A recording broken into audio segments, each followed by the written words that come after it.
A very good morning to all the students. This is Veena teacher. Let us very quickly recapitulate what we have seen in previous class. In the previous class, we saw the packaging of DNA, structure of nucleosome, properties of DNA, and Griffith's experiment. In today's class, we're going to start with Avery, MacLeod, and McCarthy's experiment. Children, in the previous experiment, that is Griffith's experiment, we saw that there's a transforming principle that caused the transformation of the R cells into S cells. Now, what is this transforming principle? Whether it is DNA, RNA, or protein. This experiment was done by Avery, MacLeod, and McCarthy, and they concluded that the DNA is a transforming principle. Now, let us see what they have done in their experiment. In the experiment, the heat killed S cells, that is Streptococcus pneumoniae, the heat sealed S cells are taken, and these cells are kept in the test tube in the solution, and the lipids and sugars are removed from this particular solution. Now these heat killed S cells are added in 3 test tubes, and to the first test tube proteinase is added that selectively degrades the protein. In the second test tube RNase is added that selectively degrades the RNA. In the third test tube DNase is added that selectively degrades the DNA. Now here it is added in 3 beakers, and each of the beaker had the R cells. Now when no protein cells, that is the tube in which the proteinase is added, these cells are taken and added to the R cells, then S cells appeared, means transformation has taken place.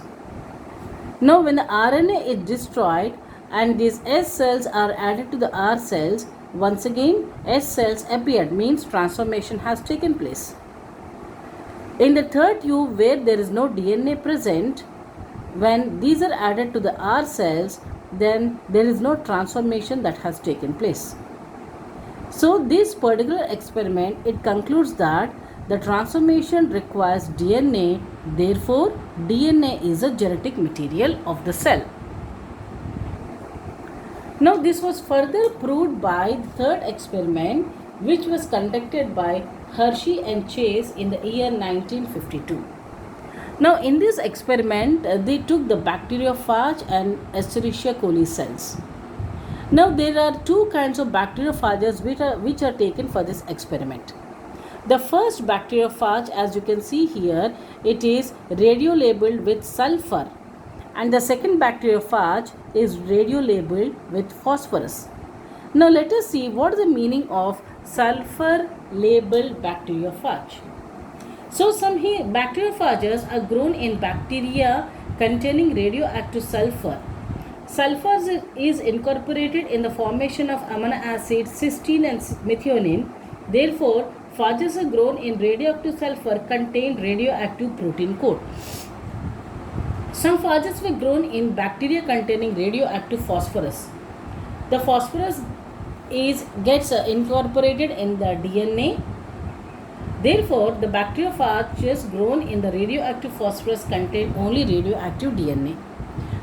Children, in simple terms, you can see that the sulfur is there in the protein coat because the sulfur is contained in the sulfur containing amino acids cysteine and methionine, whereas the phosphorus is present inside the DNA.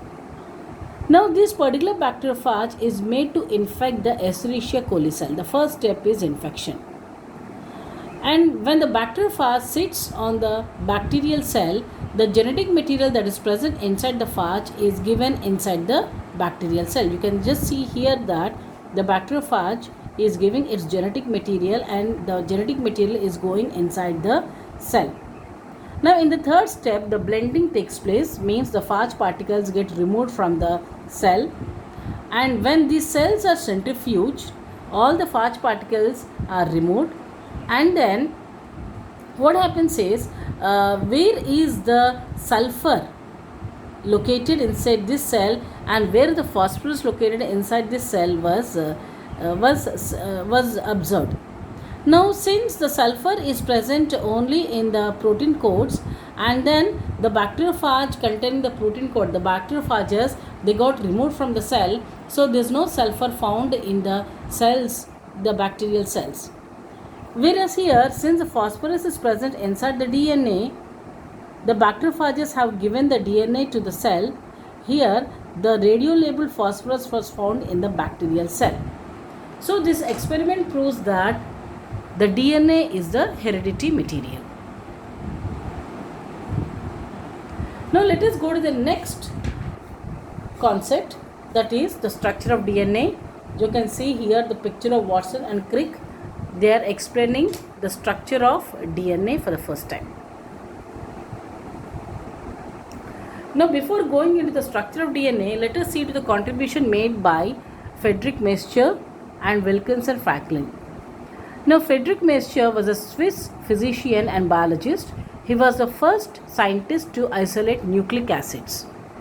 Wilkinson Franklin at King's College London obtained images of DNA using X-ray crystallography, an idea first broached by Wilkins. Franklin's images allowed James Watson and Crick to create their famous two-stranded or double helix model of the DNA. So the contribution made by Wilkinson Franklin is X-ray crystallographic structure of the DNA, which showed that the DNA is a double helical structure.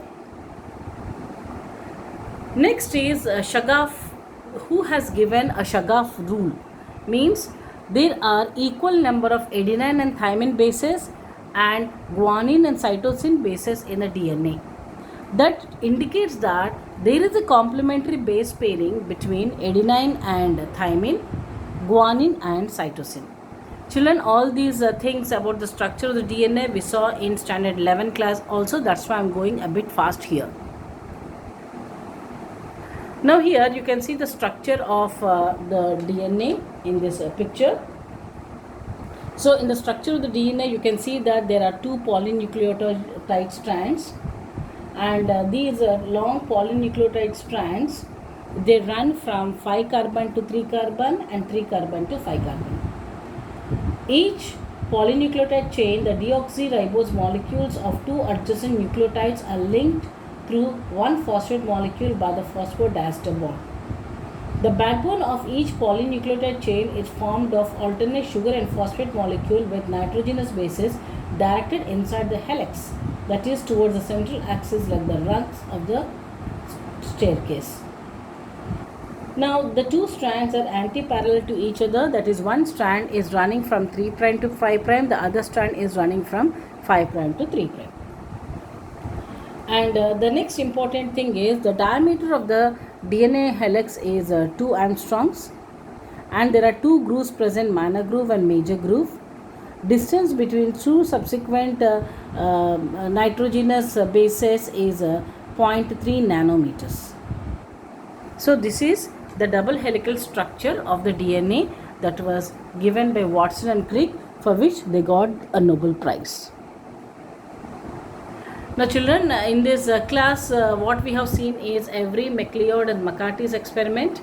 We saw the Hershey and Chase experiment, and also we saw the structure of the DNA. In the next class we are going to study about various types of RNAs. Thank you children. Stay home, stay safe. God bless you all.